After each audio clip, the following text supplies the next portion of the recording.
I refuse to be a thermometer. I want to be a thermostat. I want to be the one that sets the temperature in a room when I walk in a room. I don't want to take the negative or the low or the stress energy from anybody. I want to bring the joy into the room. Welcome to the Midlife Reinvention Podcast. I'm your host, Kavita, and the founder of Power Purpose Play, a global community of women in midlife. I'm here to tell you that it's your time now to rediscover what has always been inside of you and bring that out into the world. If you're wondering what's next, but don't know quite what that is, or if you feel a twinge in your heart telling you that you have so much more to do and so much more to offer, you're in the right place. Ask yourself, if not now, when? Do you want to leave your job, start your own business, take control of your health, reignite the passion in your marriage, write that book, or at least that first chapter? Transitions like this can be daunting, but through listening to my story and interviews with incredible women every week, I hope to inspire you to take action. I rediscovered myself after the age of 50, and I know you can too. It's my time now to help you do just that. I'm so excited you're here. Let's dive in. Hi, my dear friend, and welcome to another episode of the Midlife Reinvention Podcast. For those of you who are celebrating, and actually, even if you don't, I'd like to wish you a very happy Diwali. If you don't know what Diwali is, it is one of the most popular festivals celebrated by Indians all over the world, symbolizing the victory of light over darkness, good over evil, and knowledge over ignorance. It is usually celebrated with family and friends over a 5-day period, marked with prayers and sweets and colorful gatherings filled with food and dance. And we've been doing a lot of that in the last few days.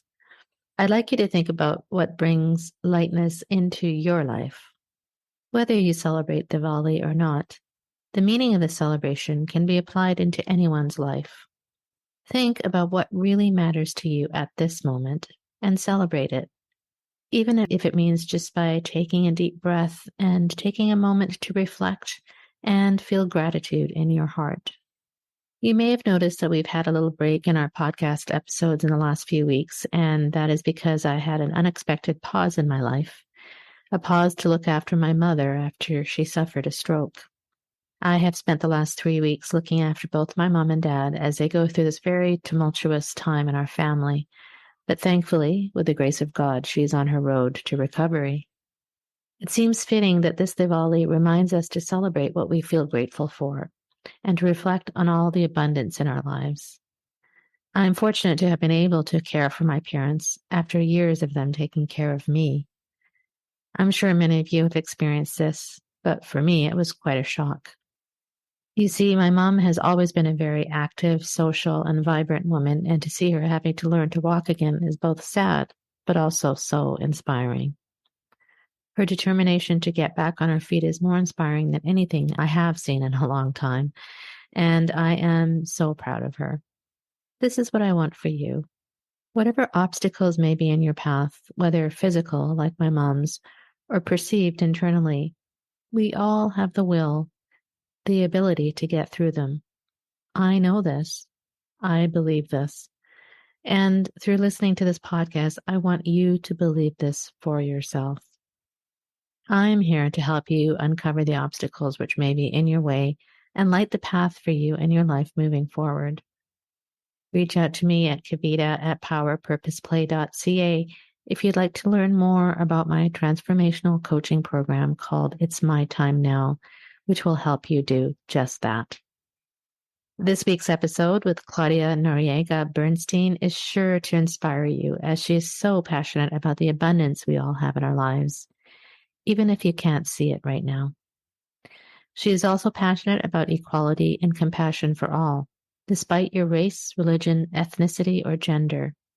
I hope you enjoy this episode, and again, happy Diwali, and may the light of this day shine on you and yours brightly.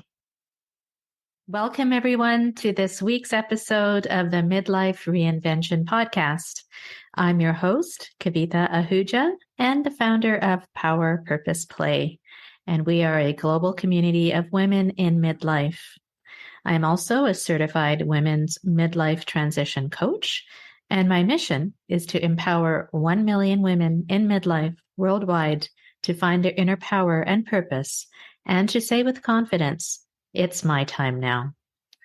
As part of this mission, I interview incredible women for this podcast who share their stories of reinvention and who will give you their advice on how to make this next stage in your life the best stage ever. This week, I am very pleased to have on the show Claudia Noriega-Bernstein. Claudia is an artist, a writer, a philanthropist, an abundance coach, mentor, mother, and wife. During her career as a journalist, she has worked for magazines and television in South America and the United States, touching subjects from parenting, forgiveness, and growth to political issues. She has dedicated the last 12 years of her life to empowering people, especially women and children. As a life and abundance coach, she has helped people from different backgrounds to discover and implement their full potential of their creative powers for personal growth and self-healing. That's so wonderful, Claudia. I'm so pleased to have you on the show today, and you just have a lovely smile. So I can't wait to get into our conversation. Thank you. I was just listening to you because you said those words so kindly that I was like, wow, that's so nice how she said it. Sometimes when we hear back from people as to what we've done, we're like, oh, whoa, did I do that really? It had happened to me a few times, especially when I hear my daughters repeat something that I have said to them. I'm like, yes. Wow, did I say they that? were listening. Yeah. Good. Yes. Yeah. Well, it's just a pleasure to have you on. And we have similar kind of backgrounds in terms of our different heritage, but we'll get into that. But I wanted to first find out from you, because we're all about reinvention here. And if you could please share with us your story, if it's one of reinvention, and what you're doing and what brought you to where you are today, and maybe some of the lessons that you've learned along the way. Yeah, of course. I really feel that a version of myself expires every day. That's how I see my life. And I do my best to become the next best version the following day. I have gone through a lot of changes in the past years, especially the dynamic in my house. All my kids are gone. They're in school, they're in their houses. One is getting married in a couple of years from now. Another one is getting married in March. So Nice. There's a lot of different changes. And when I remember a long time ago when the father of my children said to me, what are you going to do when the kids are gone? And I'm like, what do you mean? When they don't need you anymore? And I was like, what do you mean? They don't need me anymore. Of course they're going to need me. I'm their mom. But it's not that they don't need you, but they have now their own choices. They have their own life. And somehow it's our time to do what we want to do with our life. And I always wanted to write, but I never had the time. I always wanted to take pictures professionally, and I never had the time. So that's something that is in my bucket list. I gave myself 2 years, and in 2 years, I told my husband, let's travel the world. Let's start taking pictures. I one day want to have a show with all my pictures from Peru to India. Wow, I nice. want to capture different cultures and share it with the world. I mean, when I gave myself permission to make myself a priority, a lot of doors open because the sky is the limit. You start making that list and start thinking, I want to do this and I want to do that and I want to travel here. And then it's not about the obstacles, it's about the dream, the vision, what it is that you want. And for me, that has been so enlightening to find the possibilities. And it's like I I had a do-over without needing to have a do-over because I love my life and I love my children and I love to be a mom. But it's like, wow, I get another wing. So Wow. I'm going to go for it. And I'm super excited. I'm excited every day for the people I'm meeting. I'm excited.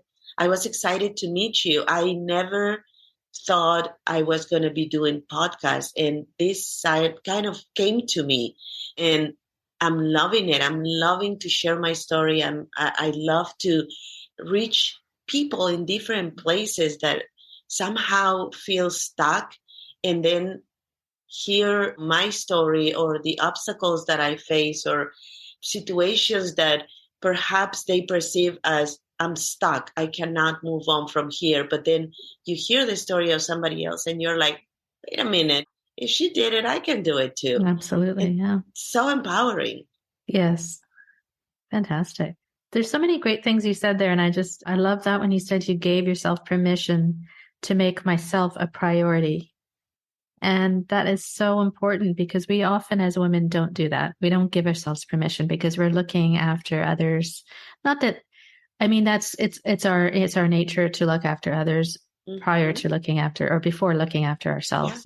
Yeah. I was just telling you before we got on that my son just left for university. Well, he's starting med school, which is really fantastic, and we're very proud of him. But as a mother, you watch him drive away, and it's like, oh my goodness, right? But what you said is that they're going to do their own thing, and now it's kind of our time, it's our turn. So you had the vision of wanting to write and be a photographer. So did that come through? Did that dream come true for you? Yes, I wrote my first book a couple of years ago. It's called Brighter Days.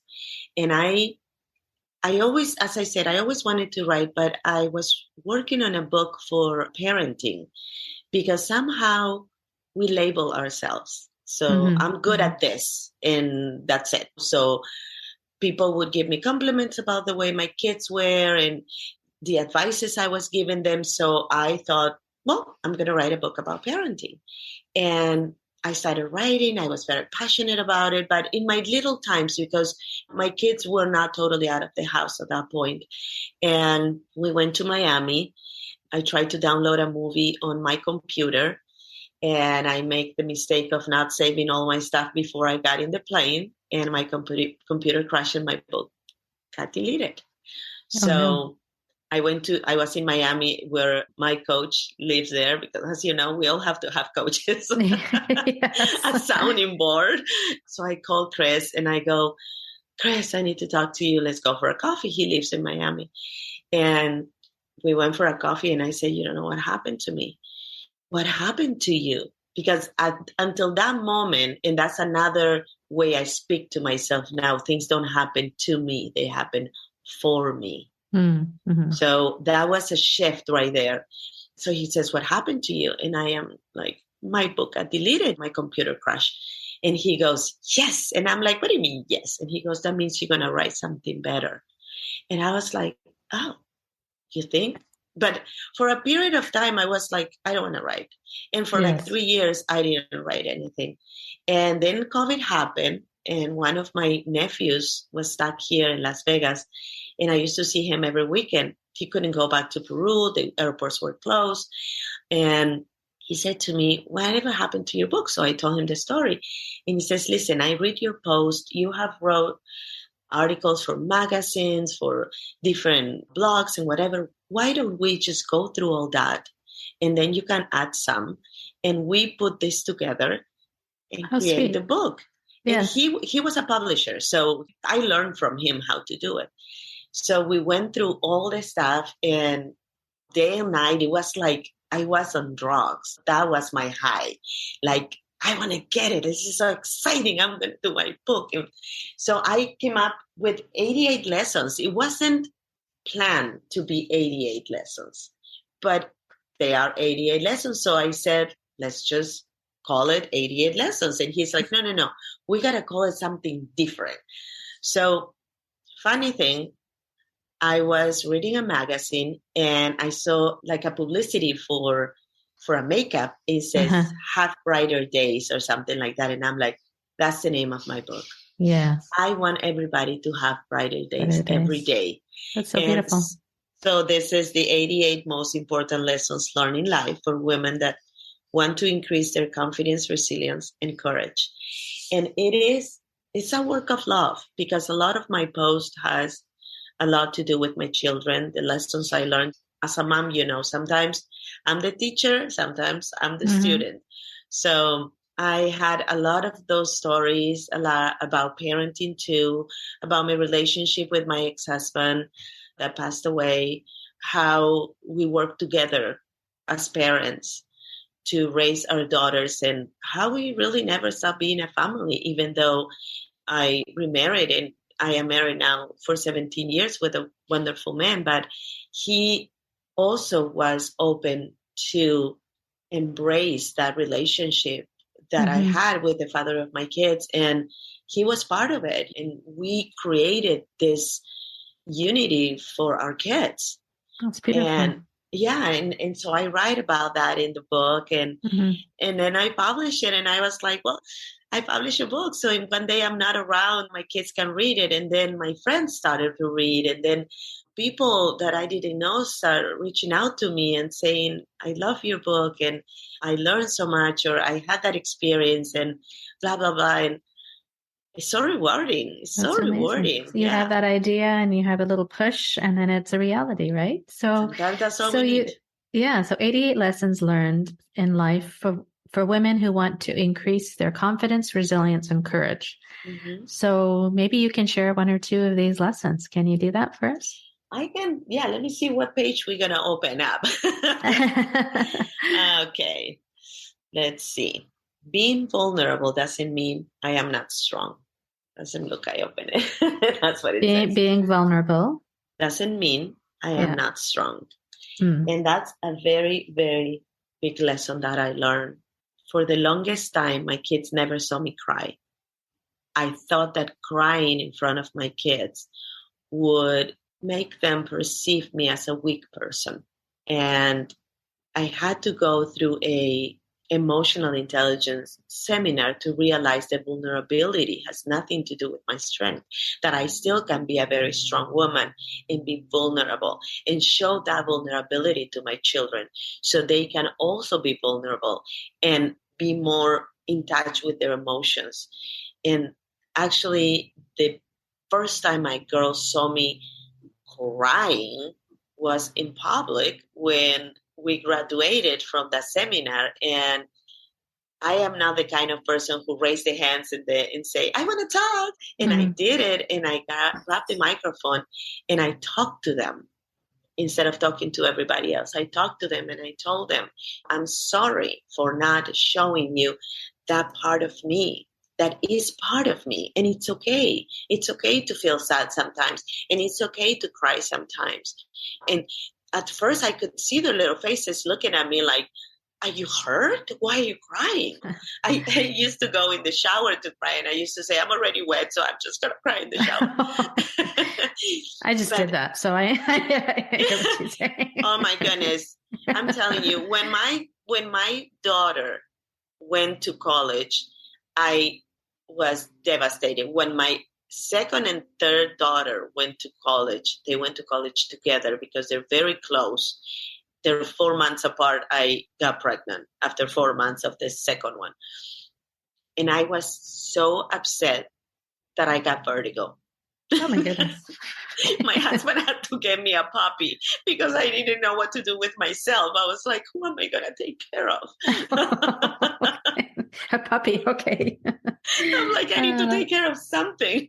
I love that. Being vulnerable doesn't mean that I'm not strong. That's absolutely true, because we always we feel like we have to put this mask on our faces that we're always, we can take care of everything, but there's nothing wrong with showing your emotions, especially as women. That's what makes us real. That's what makes us human, right? And so I want to touch a little bit on, you mentioned that your first husband passed away, and I'm sorry to hear that. But there's other obstacles, I believe, that I'm sure that you have faced in your life and that we all face, and some are common. Like we talked about our kids leaving, and it's not really an obstacle, but it's something that kind of makes us go, whoa, now what? Right. And these obstacles can be internal or external, as you know. So can you share some of these and how some of these things in your life maybe changed you, or how you kind of overcame them, or if you're still overcoming them? What are some of the ways that to You help know, women? I have had cancer 3 times. Oh my God. Really? Yeah, I had it in my thyroid. I don't have any thyroid. I had a nodule between my heart and my lungs, and then I had it in my uterus. So the first time that I had cancer was right when I was separating from my ex-husband. And it was very challenging because my life was taking a 180 turn. Mm-hmm. And at the same token, I was facing death to an extent, even though thyroid cancer is very easy to an extent to, if it doesn't spread, obviously, to control. Mine was capsule, so they took my whole thyroid out. But still, anything could happen. I can die in this surgery, or I can have a metastasis afterwards, or anything can happen. And for that moment in my life, I was also facing a big change as far as not being the family that we were Mm-hmm. before. Mm-hmm. So I had to talk to myself. Like, and I always say this to my clients, the person in the mirror is your best friend. And you need to be kind to that person and talk to that person and figure out what are the possibilities that you have to overcome the obstacle or the circumstance that you're facing in that moment. Because they are all circumstances. And depending how we see them is Mm-hmm. how we're going to overcome them. And oftentimes we're so overwhelmed that we don't see the light at the end of the tunnel. So when I faced that first cancer, that was a huge lesson for me about resilience. I knew that I needed to embrace what was happening in my life in that moment and kind of not, I don't want to say dismiss it because I never dismiss it, but not put the spotlight on the situation. Mm-hmm. I needed to put the spotlight on my kids and on myself. And that helped me have a better perception of what was important and what needed my attention. I could have just sat in my bed and cry and feel miserable. Oh my God, I don't have a husband anymore and I don't have a job and now I have cancer. What am I going to do? Or I can say, okay, I got this. Let me figure this out. Let me Mm-hmm. see what I can do to overcome this. Let me see what are my possibilities. What can I create out of this situation that is going to empower me to take the next step, even if the next step is an inch. I don't care. I'm going to keep on moving forward because that's what I want to show my girls. That's the example I want to be for them. And they were my fuel. Many times I feel defeated because we all go through that. We all feel defeated. We all feel that there is no choice, there is no possibility, there is nothing, but you do have them. This is kind of silly, but my dad one time said to me, you have a choice even if your panties are in your ankle. And I was like, Even huh? if you're, even if what? If your panties are in your ankles. Okay, And I thought I heard something else. Sorry. no, and I was I like, thought you said penis. no, panties. Okay, panties. And Okay. I was like, I didn't understand at that time what it meant. But now that I am an adult, my dad always used analogies. So it was so funny to talk to him because he would Yeah. like tell me stuff that it would resonate with me. And then I would remember. And I said that to my girls and they took that to heart and they know they are adults now. They're 25, 26 and 29. And they know you can change your mind. God allows U-turns. You can say, this is not for me. Sorry, thank you. I'm going to go the other direction. And, You can pull up your all, panties. you can pull up your pants and say, you know what, I thought it over and this is not for me. Yeah. And that's okay. And that's okay. Yeah. And that was a huge lesson for me, because that resilience has followed me since then. My dad used to tell me to adapt is one of the secrets of happiness. And we have to adapt, but then you don't have to shrink while you're adapting. Right. Well, you can grow. Adapt. Yes. Yes. Okay. But you don't have to shrink. And oftentimes we think that's what we're supposed to do. And no. Yes. No. I love that. I love that, because obviously the resilience when 3 times cancer, anyone else might have just kind of crumbled and just, like you said, stayed in bed for months. But I think what I got from that is, what I believe is, whatever you put your attention to expands in your life. So if you put your attention to the negative things that are happening, and obviously it's not always easy to, if something really bad is happening, you have to acknowledge it's there. You don't ignore it. But if you continue to put your attention to it, then it's just going to attract things to it. It's going to attract the negative. Whereas if you put your attention to, like you said, you put your attention to your kids or your other things, then it takes your mind away from the negatives that are happening, and then you can focus on taking action in a positive way. I am a very spiritual person. So I don't go to church every Sunday. I'm a Catholic. I don't go to church every Sunday. My husband is a Jewish. So we go to temple, and I go to church in certain dates of the year. But I am a very spiritual person. So I had a conversation with God, and I said, I gave you those 3 cancers so my girls won't have it. Let's make that deal. And that was, for me, was like a reassurance that I'm putting that out there. My kids will never have cancer. I had the 3 cancers. We're good. We're good. I love it. I love that. That's great. That's beautiful. Thanks for sharing that. So, Claudia, you wrote another book, and it's in a journal, and you talk a lot about abundance. Yes. And you wrote something called an abundance journal for women. And so please tell us, everybody has a different definition of abundance. What is your definition of abundance, and why is it so important for us to create abundance in our lives? Hi, my friend. Kavita here. Do you often feel blocked from moving forward? We all feel that way at times. These are referred to as energy blocks. I've created a short, actionable PDF guide to help you release your negative energy blocks. Click the link in the description to download it now for free. Now, let's get back to the episode.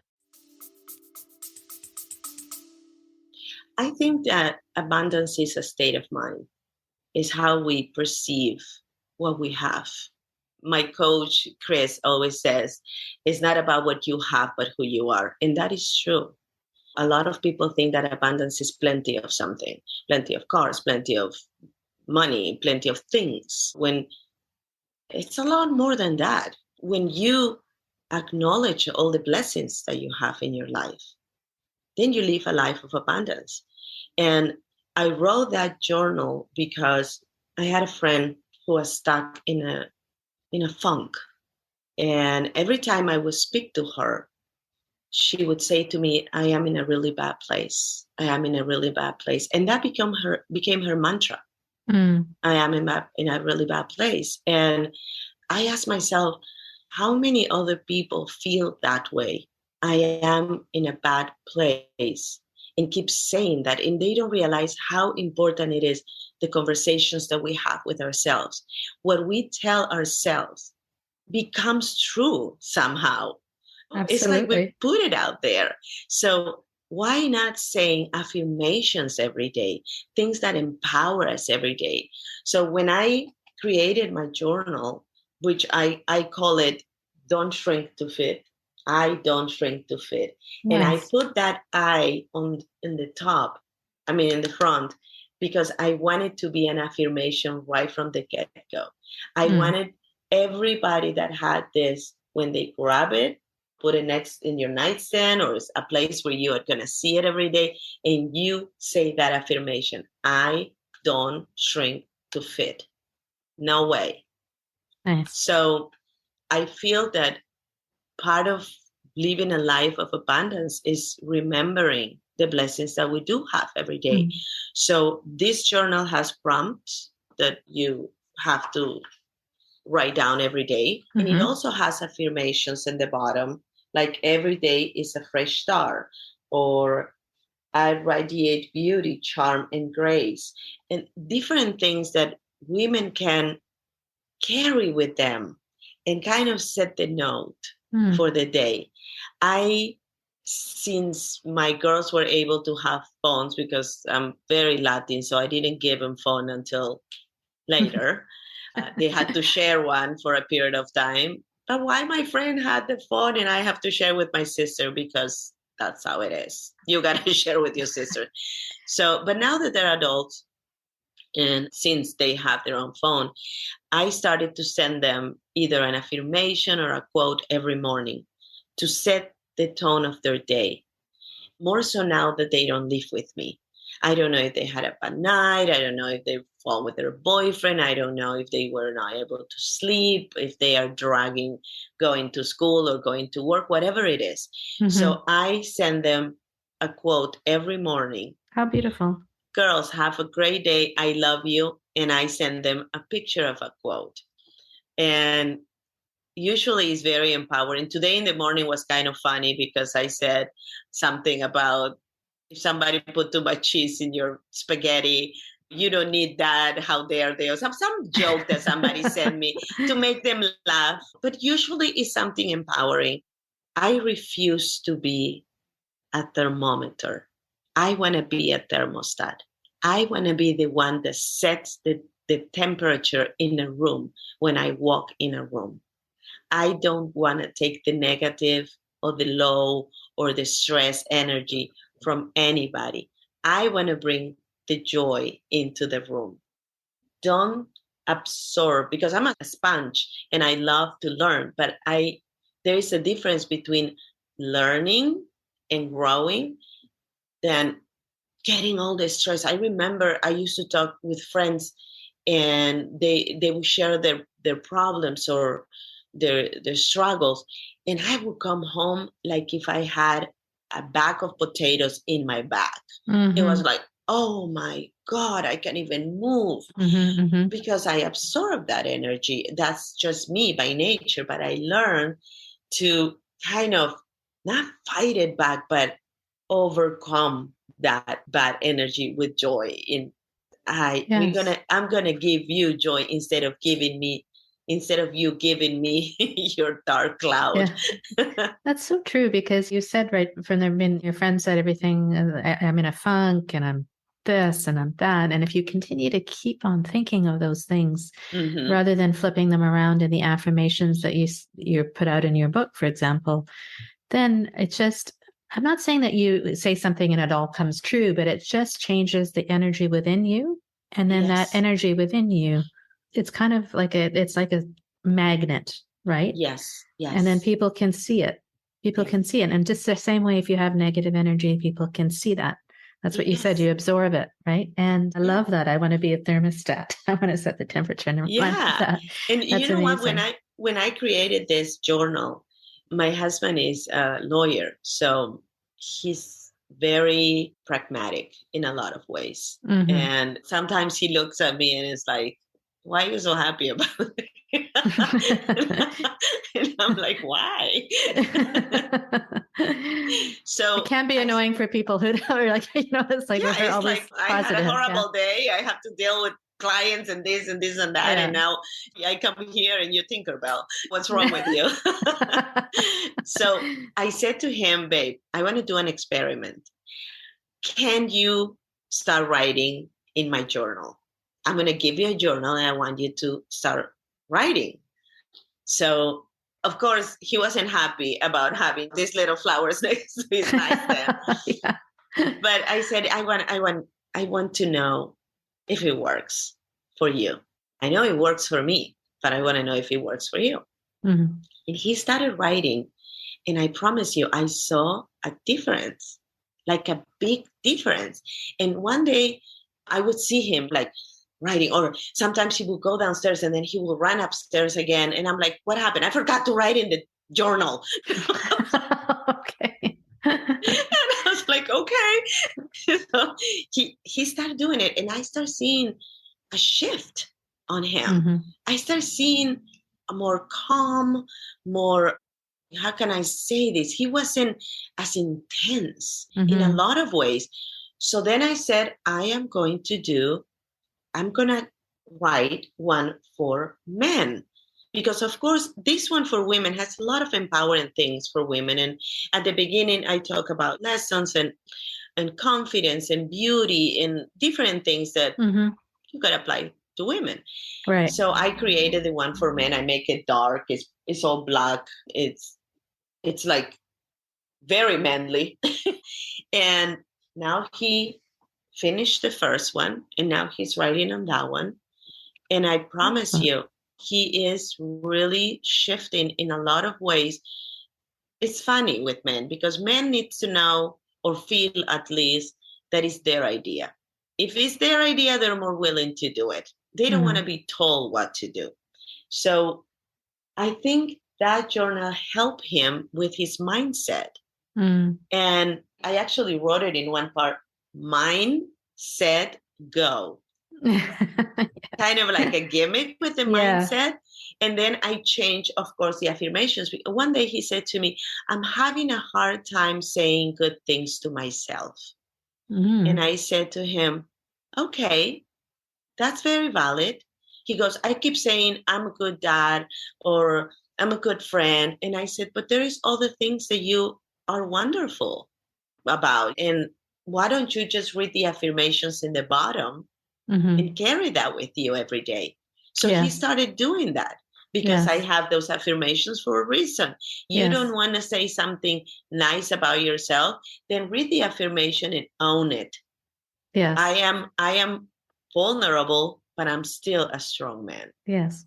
I think people, and then that's wonderful that you've done that for men as well, because obviously as humans, we need to encourage ourselves. And Mm-hmm. by telling ourselves or speaking to ourselves in a kind way and saying and reminding ourselves the great things about ourselves, that whether we're male or female, it doesn't matter. But I think some people think that, oh, it has to be these grand things that we were grateful for, or like, Yeah. but it doesn't. It can be like so simple. Like, and I'm just grateful for being able to take my puppy for a walk, or I'm so grateful for the rain or the food, this beautiful cup of tea that I'm drinking, or I don't know. It doesn't have to be a huge thing. And And that's that's what abundance is about.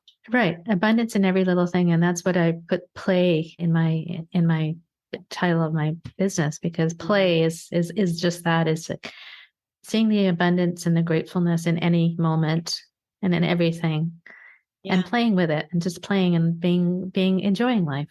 Even if things seem negative, there's always something there's always something you can be grateful for. I tell myself every morning, I'll say, everything always works out for me. Yeah. I'll just say that. And inevitably it does. I mean, obviously not all the time, but it just puts you in a different frame of mind, right? And that's the whole intention. So that's wonderful that you've written both of these, and congratulations for that. That's Thank amazing. you. Yes. My mother-in-law used to say, everything works out at the end. If it hasn't worked out, it's not the end. I was like, okay, I keep waiting. That's good. That's really good. So wonderful. So Claudia, I just want to kind of switch a little bit, and because I know when I first met you, we talked a lot about, we're both women of color. Mm-hmm. And I mean, I understand the challenges as we face as women of color, and as well as for me being Indian, the cultural expectations that surrounded us as we were growing up. And I know that you're from Peru, right? Mm-hmm. And so maybe you can describe some of the challenges you face that you faced in your career, maybe in your life. And do you think that's changing and in society, and maybe how did that shape who you are today? And I'm just going to make a parenthesis, and I don't want to go into politics, but I think now is so much more, if you can say, difficult for women, because we had, unfortunately, leaders that in a way had disrespected us publicly. Mm-hmm. So having said that, I, as an immigrant, has faced a lot of walls in front of me. People sometimes look at me and they don't know if I'm from the Middle East. They don't know if I'm Italian. They don't know if I'm Latin. Depending on how I have my hair or what I'm wearing. You know what Yes. I'm saying? They categorize you. They know you're not American. And I could have been born here. They don't know Yes. that, right? Right. Right. But the minute I open my mouth and they hear an accent, sometimes even the body language changes. I remember when I was pregnant of my first daughter, we were in St. Louis, Missouri, and I really never wore pregnant outfits because my bellies were pretty small. They were all in the front and little. And I was with my ex-husband walking to a store, and he was going to another store. So I asked for a couple of outfits, and the lady right from the get-go was very rude to me. I was dressed very casual. I had flip-flops and a little dress in my purse. I didn't have anything that would show her if I had money or not, Mm-hmm. just me. And she said to me, "We don't have your size." I had a pretty woman moment. "I don't have your size." And I go, "Oh, how about that one?" "I don't have your size. I don't have your size. I don't have your Did she size." ask what your size was? No. No, she just looked at Yeah. me and said, "We don't have your size." And I was like, "Oh, okay." I didn't take it personal. I left the store. My ex-husband was Italian, but he was very white. So he said to me, "Did you get the dress?" It was like a romper. And I said, "No, they don't have my size." "In anything?" And I go, "Yeah, that's what the lady said." And he goes, "Let's go back." I'm like, "No, no, no, no, no, no. I don't want to go back. That's fine." Because you start shrinking. You're like, Yes. "No, no, Yes. no. Yes. I don't want to have any, I don't want to steer the pot." He says, "No, we're going." And I was like, "Oh." So he walked inside and I stayed at the door. And the lady's still looking at me like, what does she want now? What, is she going to steal something? What does she Mm-hmm. want? So he goes in and he said, "That romper that you have in the mannequin in the window, do you have, where are they?" He goes, "Sir, yeah, they're here, blah, blah, blah." So he pulled it and he said to me, he knew I was looking for a medium because I had a belly and that wasn't like a pregnancy Yeah. romper. And he goes, "Baby, they have your size here." And she was like lost. She didn't know what to do. And my husband turned around and he says, "What did you tell her that you didn't have her size?" And this woman said to my husband, "I didn't think she could afford it." Wow. And I could not believe the ignorance of this person saying something, not only thinking that, but saying it out loud to my husband. And my husband put it down and left. We did not buy it, didn't say a word to her. I felt like so many feelings. I felt embarrassed, and then I realized, why am I embarrassed? She should be embarrassed. She's an ignorant. But in that moment, I felt like, oh my God, do we actually live in a world when somebody has, I don't know, the whatever, Audacity. Audacity. yes, to say something like that to another human? And this was 30 years ago. Wow. Imagine now. So I have learned to use my voice. I have learned to say things. And somebody said to me, "You had cancer in your thyroid because you were not using your voice, because everything stayed here and it was poisoning you because you were not able to say what you have to say." And when that person said that to me, I said, never again. I Mm. am going to speak up. And I don't care if anybody turn their head or say whatever. I mean, I had the opportunity to meet some important people because my husband was a candidate for the Senate a few years ago.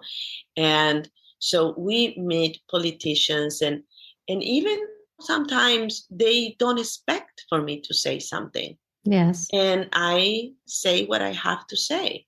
And I say it in a light way. And listen, we had a situation not long ago, and I think my husband was a little embarrassed because my husband is very politically correct for a lot of reasons. And we were in an elevator, and this person that I had asked him for an appointment to go and talk to him, because the first journal that I wrote was for children, because the amount of kids that kill themselves and suffer from depression because of COVID, because they're not able to socialize, was so big. I said to myself, I got to do something. And I created this journal for children who is actually in some magnet schools and in different places. And I wanted to place it in the education district. Yes. And I tried to get an appointment with this person, and this person didn't give me the time of the day. And he was in the elevator. So there were a lot of people in the elevator. This was last weekend. And my husband said, babe, this is so and so. And I looked at him and I said, oh, you are the one who didn't give me the appointment. Good for you. And everybody in the elevator were like, oh my God, I can't believe she said that. And my husband, when we got home, he said, you didn't need to embarrass him. I mean, he wasn't mad at me or anything, but he was like, and I said, I didn't embarrass him. He put himself in that situation. I just needed an appointment. Mm-hmm. I wanted to talk to him because I wanted to do something good. And he didn't give me the time of the day. Mm-hmm. He didn't even answer my email. So he said, well, he was embarrassed. So I said, okay, I'm going to acknowledge maybe I should have handled it differently. But you take the girl out of Latin America, but you don't take the Latin American out of the girl. Yeah. So I said, just a question. Did he, because he saw you with your husband in the elevator. Did his opinion change? Oh, okay. No, he didn't say he was in shock. So the next day I sent him the email that I sent in 2021. I forwarded to him and I say, first of all, I want to apologize if I put you on the spot. Was not my intention. I said, sometimes I forget not everybody understands the Latin sense of humor. Having said that, here is the email I sent you in 2021. Still hasn't answered me. Wow. So maybe he'll listen to this podcast and realize. You think? Those examples you shared are really, they exemplify, I think, these everyday examples that we go through. Unfortunately, they're still happening. And by highlighting these in my podcast and by us talking about this even, it brings the attention to it that it's still there and that people have to really be aware and of what they say, what they do, and how they react amongst and people. How they treat people. Yeah. We have, as immigrants, so much to give. There is so many very skilled immigrants that are doing jobs in this country that born Americans don't want to do. Be grateful. Mm-hmm. Be grateful because we are helping the economy. We are helping this country to grow. We're not here because we want a green card. There are mothers that send their children with a plan B pill because they know something could happen to that child. But in spite of that, they send them here because that's better than seeing her daughter being killed or being raped or being sold in their own countries. And they don't see that. And for somebody to treat an immigrant person or woman bad or disrespectful just because they're not like them. Yes. How ignorant are you? It's heartbreaking for me.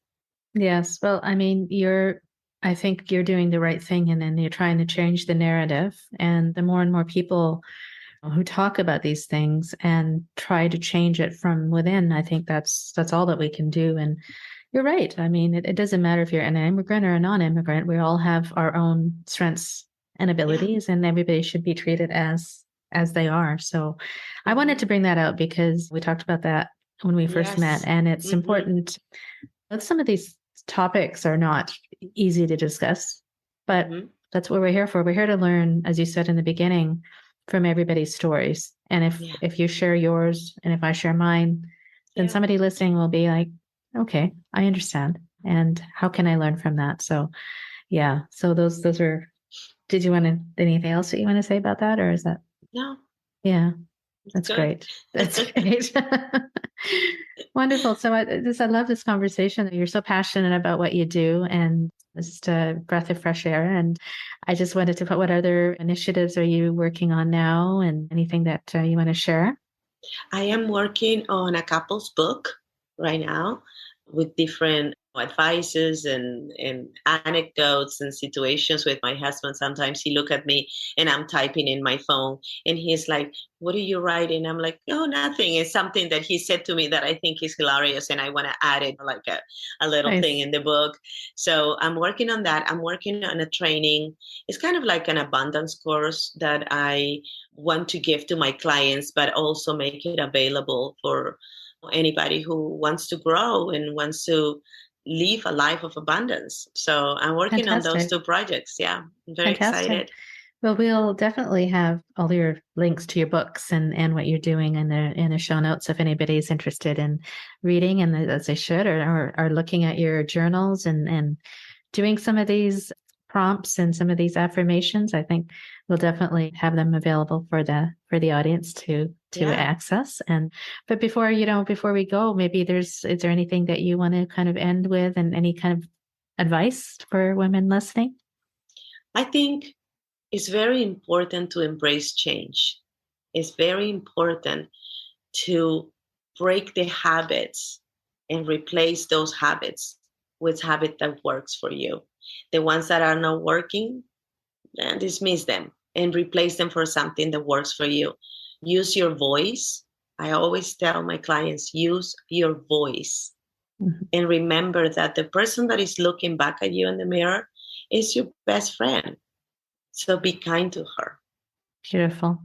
That reminds me of when we were kids and our moms used to say, use your words. Mm-hmm. Now as we're older, it's like the same thing. So Use your powerful. voice. Use What your we said to voice. ourselves, so powerful. Yes. Yes. And thank you for sharing. You've had some great pearls and I love some of the anecdotes as well. So really appreciate your time, and good luck with your books and your abundance journals coming up, and Thank your you. course as well. Yes, thank you so Yes. much. Thank you, Claudia. Thank you. Take care. Okay, bye-bye. I'm sure you enjoyed this episode with Claudia and you are feeling grateful for all the abundance you do have in your life. Take the time to reflect on that. Here are her key takeaways. Number 1, I really feel that a version of myself expires every day, and I do my best to become the next best version the following day. Number 2, it is our time to do what we want to do with our life. When I gave myself permission to make myself a priority, a lot of doors opened because the sky is the limit. Number 3, it's not about the obstacles, it's about the vision. What is it that you want? It's like we get another wing. Number 4, being vulnerable doesn't mean I'm not strong. I can still be a very strong woman and still be vulnerable. It's okay to cry sometimes. Number 5, the person in the mirror is your best friend, and you need to be kind to that person and figure out what are the possibilities you have to overcome the obstacles that you're facing in that moment. Don't put the spotlight on the situation, put the spotlight on yourself. 6, you have a choice, even if your panties are on your ankles. You can change your mind. God allows U-turns. 7, when you acknowledge all the blessings that you have in your life, then you live a life of abundance. Number 8, I refuse to be a thermometer. I want to be a thermostat. I want to be the one who sets the temperature in a room when I walk in a room. I don't want to take the negative or the low or the stress energy from anybody. I want to bring the joy into the room. Thank you for listening. If you enjoy this podcast, please share it, even if it is with one person, so we can get our positive messages out into the world. That is my goal, and my goal for you is to realize all the power within you to be who you want, do what you want, and in the process, find your purpose and live a life of play. May the light of positivity shine brightly on you today and always. Till next time, my friend, stay well and stay safe.